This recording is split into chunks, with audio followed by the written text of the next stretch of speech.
Welcome to Manchester United Daily Updates. Before continuing this video, click the like button and subscribe to the channel. How AMAD recovered from 2 setbacks to become one of Manchester United's most important players. AMAD has emerged as Man United's talisman at their lowest ebb for decades when a year ago he couldn't get into the team. It was not even 9 months ago that Erik ten Hag had no intention of playing AMAD in the FA Cup semi-final against Coventry.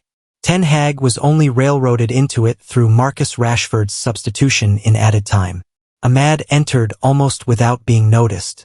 Thousands of Manchester United supporters, incandescent at the team's collapse from 3-0 to 3-3, barocked Rashford while sky blue fans were floating towards the sky in a state of delirium. Ten Hag effectively bracketed AMAD with the academy whippersnappers on the bench. Omari Forson, Habib Ogunai, Harry Amas, Lewis Jackson, and Ethan Wheatley. Forson had failed his audition against Fulham in February when he unfathomably started ahead of AMAD. Whilst attempting to convince the power brokers that they should stick with him, Ten Hag singled out the Coventry farce, a match where he was a toenail away from a potential sacking that night. He absolved himself of any blame, pinning the 19-minute capitulation on the fragile players. The bench was so depleted, he protested, that he felt he effectively had only 2 senior substitutes. The next time United were back at Wembley against light blue shirt opponents, there was a credible case to play AMAD. He had finally earned an overdue first meaningful Premier League start against Arsenal and scored in the home win against Newcastle 3 days later.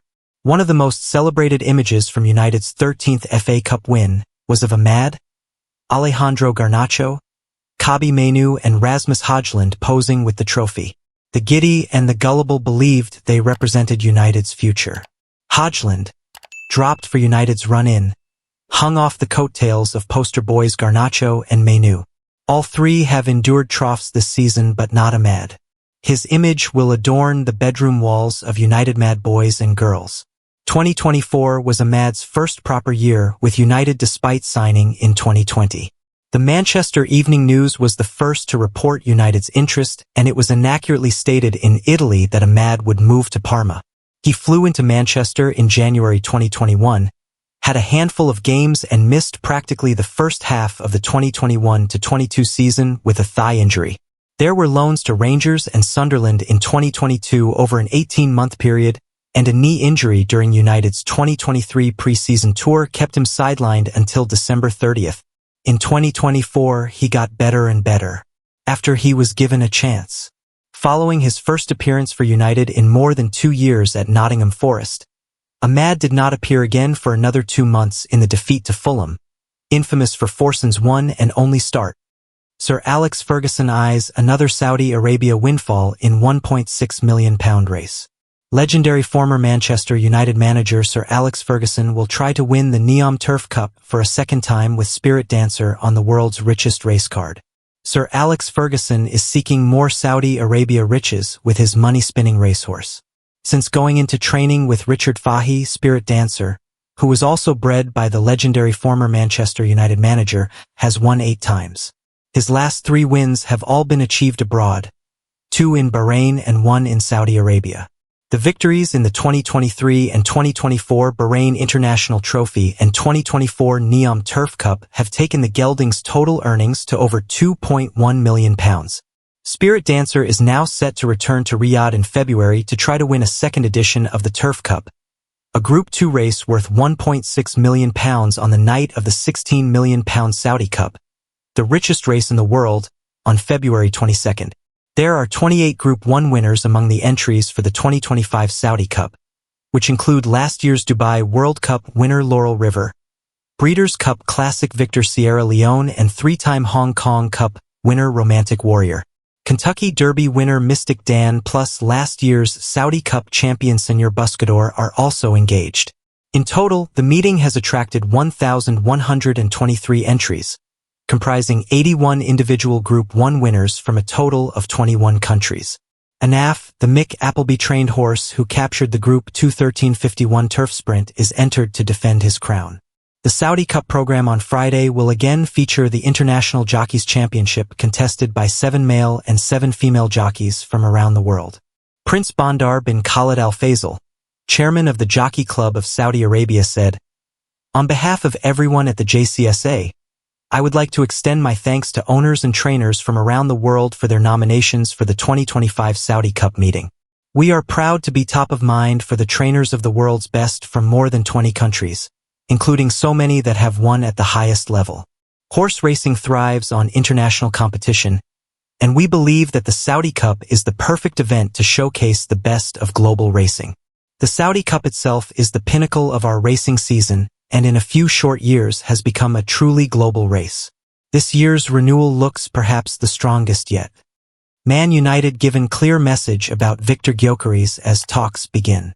Manchester United and Bayern Munich are reportedly set to battle it out for the signing of Viktor Gyokeres, with Ruben Amorim told exactly why he needs to buy the Swede again. Viktor Gyokeres' Sporting CP teammate has sent Ruben Amorim a clear message to sign the striker, by insisting he would be an unstoppable goal machine for Manchester United. Gyokeres has been turning heads with his outstanding form in the Portuguese Primeira Liga since Amorim signed him for Sporting in 2023. The Swede has managed a staggering tally of 74 goals in just 79 appearances for the Lisbon club, averaging more than 1 goal per game this campaign. It is therefore unsurprising that Europe's biggest clubs, including United, are circling around the clinical forward in the hope that he will bolster their attack. However, the Daily Star reported this week that Amorim's aim of being reunited with Gyokeres has been dealt a blow as Bayern Munich have now entered the race to sign him by holding talks with his representatives. The German giants are claimed to be willing to activate Gyokeres' £83 million buyout clause despite signing Harry Kane in a £100 million deal from Tottenham just 18 months ago. It is still unclear when and if the Bundesliga leaders would look to make an offer.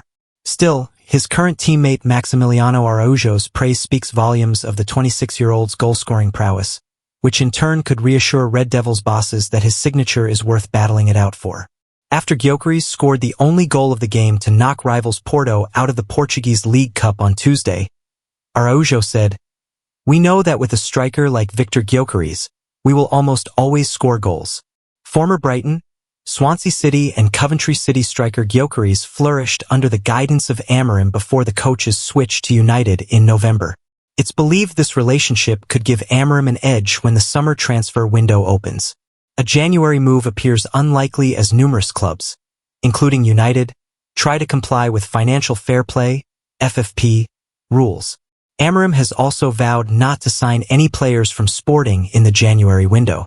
The Old Trafford club have been handed an incentive to wait until the end of the season, with Record Portugal reporting that Gyokeres and Sporting have a gentleman's agreement to allow the striker to leave the club for between £58.6 million and £62.8 million.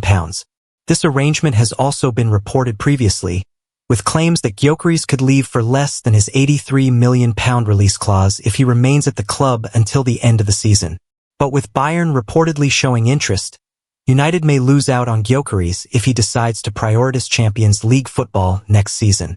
The Reds currently sit 13th in the Premier League, trailing 4th place Chelsea by 13 points and 5th place Newcastle by 12. Marcus Rashford to snub 8 clubs in favor of dream move, but it's bad news for Man Utd. Marcus Rashford's representatives have been in Italy negotiating a move to AC Milan, a transfer which is set to bring the forward's 2-decade association with Manchester United to an end. 8 clubs are set to be left disappointed by Marcus Rashford's impending departure from Manchester United. Rashford, 27, is in talks to join Italian giants AC Milan, with the deal likely to be an initial loan move. The forward's representatives flew out to Italy earlier this week and talks have progressed well.